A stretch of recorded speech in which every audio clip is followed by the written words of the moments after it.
መቄዶንያ የበጎ አድራጎት ማህበር በትላንትናው ዕለት የገቢ ማሰባሰቢያ መርሃ ግብሩን አስጀምሯል። በመርሃ ግብሩ ማስጀመሪያ ላይ የተገኙት የኢፌዴሪ ፕሬዝዳንት ታዬ አጽቀሥላሴ መረዳዳት የቀደመ ኢትዮጵያዊ ባህል መሆኑን በማንሳት መቄዶንያ የበጎ አድራጎት ማህበር አቅመ ደካማ ወገኖችን ከወደቁበት በማንሳት እየደገፈ ያለበትን መንገድ አበረታተዋል። እንደ ኢትዮጵያዊ ባህላችን መረዳዳትና መደጋገፍ ነው።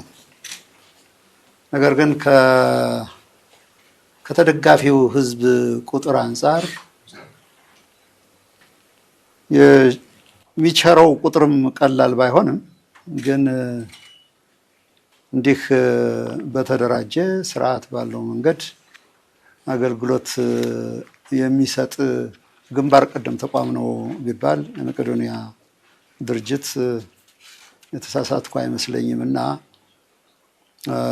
በበኩሌ መገረም አንድ ነገር ሆኖ ነገር ግን የሚሰራው ስራ ምን ያክል ከዓላማውም በላይ ምን ያክል አድካሚ እንደሆነ ተመልክቻለሁ። መቄዶንያ የበጎ አድራጎት ማህበር 40 አቅመ ደካሞችን ይዞ የተመሰረተ ሲሆን አሁን ላይ ከ9000 በላይ በማህበሩ የሚረዱ ወገኖችን ይዟል። ፕሬዝዳንት ታዬም ከተግባሩ ይልቅ ሀሳቡን አደንቃለሁ በማለት ይህ በጎ ተግባር በሁሉም ዘንድ ሊተገበር የሚገባ መሆኑን አንስተዋል።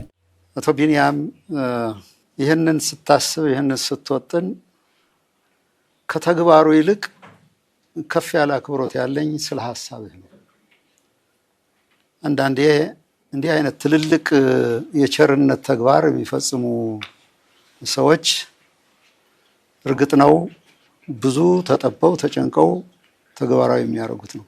ከባለጠጋ በላይ ይሄን ያክል ከፍ ያለ ሀሳብ በማመንጨትህ ከተግባርህ ይልቅ እሱም ትልቅ ዋጋ የሚሰጠው ሆኖ ማሰብህ ግን እደነቃለሁና በዚህ ሁሉ በረከት ከፍ ያለ ምስጋናዬን ላቀርብ እወዳለሁ። ማህበረሰቡንና መንግስትን ያሳተፈ የማህበራዊ አገልግሎት ለሀገር እድገትና አንድነት ያለው አስተዋጽኦ ከፍ ያለ መሆኑን ያነሱት ፕሬዝዳንቱ በዚህ መንግስት የድርሻውን እየተወጣ እንደሚገኝ አስረድተዋል። የማህበራዊ አገልግሎት በዋነኛነት የመንግስት ኃላፊነት ነው።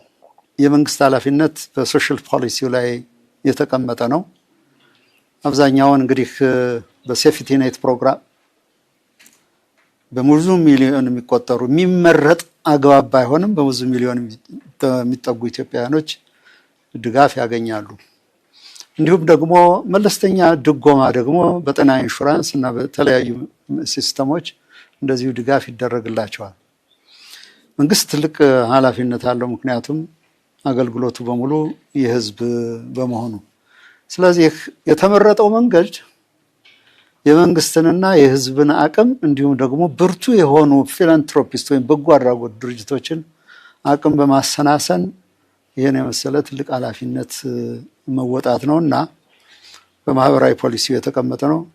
ህገ መንግስቱም ክሊርሊ ነው የሚያስቀምጠው፣ በግልጽ ነው የሚያስቀምጥና በዚህ ማዕቀፍ ብናየው መቄዶንያ የበጎ አድራጎት ማህበር በተለያዩ የሀገሪቱ ክፍሎች ህንፃዎችንና ሆስፒታል እያስገነባ ይገኛል። ለግንባታው ያግዘው ዘንድም ከመጋቢት 6 ጀምሮ የገቢ ማሰባሰቢያ መርሃ ግብር እያከናወነ ነው። የገቢ ማሰባሰቢያ መርሃ ግብሩ በመቄዶንያ የበጎ አድራጎት ማህበር የዩቲዩብ ቻናል በቀጥታ ይተላለፋል።